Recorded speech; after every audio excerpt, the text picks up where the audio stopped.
Hello guys, thank you so much for joining me. Welcome to the news series. It's been a long time I did not upload a news video.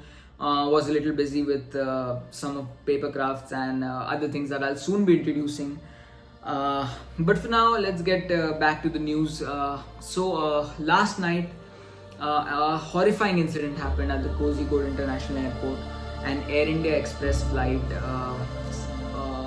Boeing 737-800 flight, IX-1344, under the Vande Bharat mission, was coming from Dubai to Calicut, and it overshot the runway and fell into a 35 feet valley before the fuselage broke into two pieces. There were a total of 191 passengers on board. 175 were adults, 10 were children, and 6 of them were the crew members. And as of now, 18 people have lost their lives in this incident, including the 2 pilots. Such an incident occurred 10 years ago as well, I remember, at the Mangalore airport, where an Air India flight coming from Dubai only fell into the valley and caught fire immediately, and it killed approximately 160 people on board.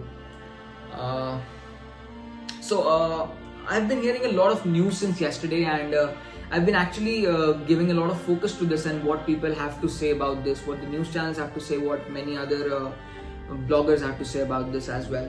And the most confusing thing that is still unanswered and is kind of a mystery, I would say, and that how did the plane break into 2 pieces? That is still going on. But as of many people are actually assuming stuff, and many people have actually made their points as well, and so am I doing right now. There are a lot of factors to play a part here, including the age of the aircraft and the aircraft wears as well. Was the body or the fuselage of the plane not properly looked after? Because the aircraft that actually had this incident yesterday was 14 years old. So this could be one reason. Maybe the aircraft was not properly looked after, or maybe a lot of factors are actually playing a role here, that how come the fuselage actually broke into 2 parts. Now I'd like to tell you something really shocking, or actually surprising, but it is a fact. So the weakest area of the fuselage is the front area, the cockpit, and the 10 seats from the front. These are actually the areas which are actually the weakest point in the fuselage.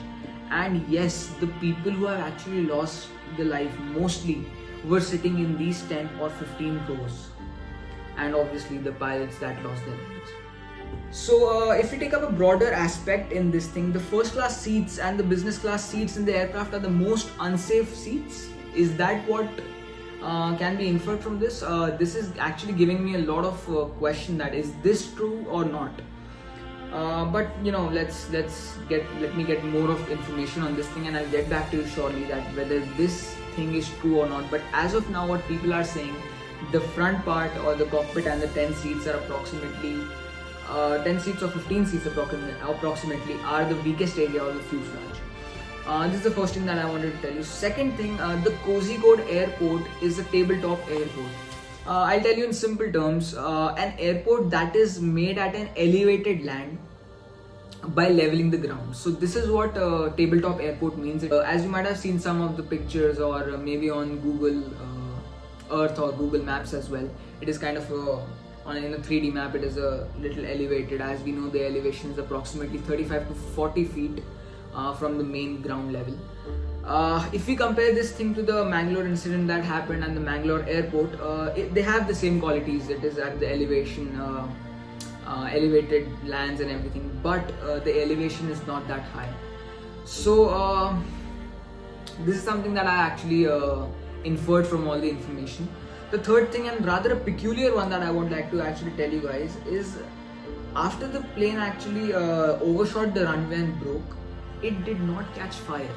I'm really thankful to God that it did not, but it does give us some question in my mind, that why did it not catch fire. Maybe the reason could be the heavy rainfall, or maybe the capacity of the fuel being less. Yes, the fuel was actually less, because we know that the pilots had tried to land the plane twice and failed. but in the third time when they did, this incident happened.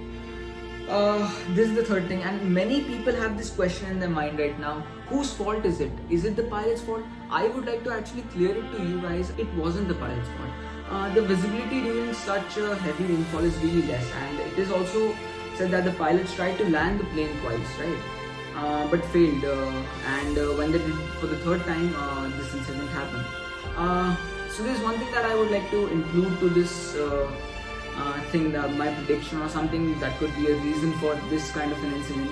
A small term that I would like to include and to tell you guys right now is precision approach path indicator. What is it? So basically, when the pilots are approaching a runway, there are lights on each side of the runway that actually work with sensors that are linked to the flights. As soon as the sense the aircraft's approaching, a certain amount of lights glow, indicating the pilot the altitude of the plane when they are approaching the runway. So as you can see in the picture right now, when there are no lights, it means the plane is at a higher altitude than the required altitude.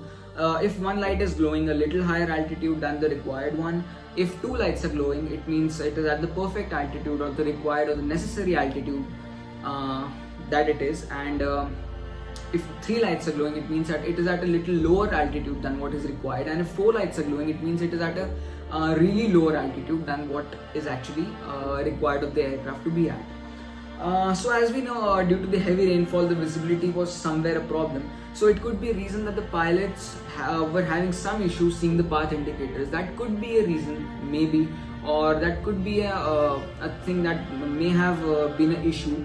And maybe they were at a higher altitude than the required one, due to which they missed a good portion of the runway that was there.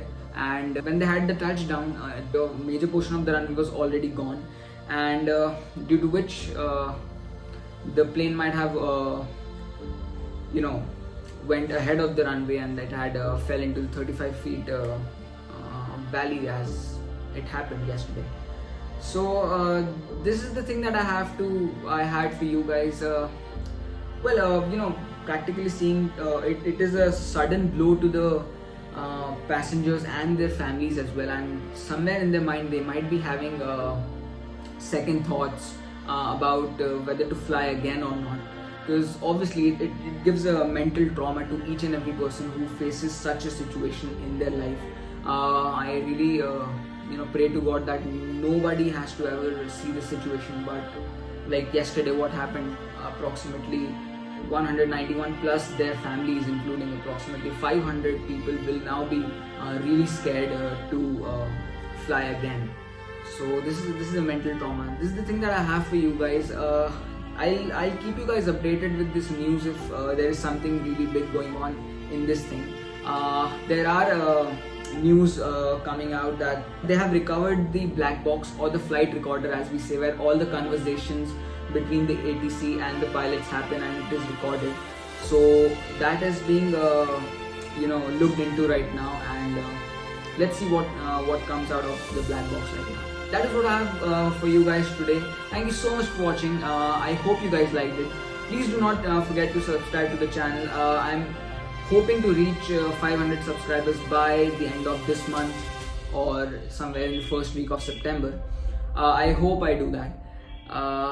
Please support me, and follow me on Instagram and Facebook. You have the page names here, and if you have any queries, do write it in the comment section. If you have any news or updates, please feel free to share it with me, and stay tuned for the next video. Thank you.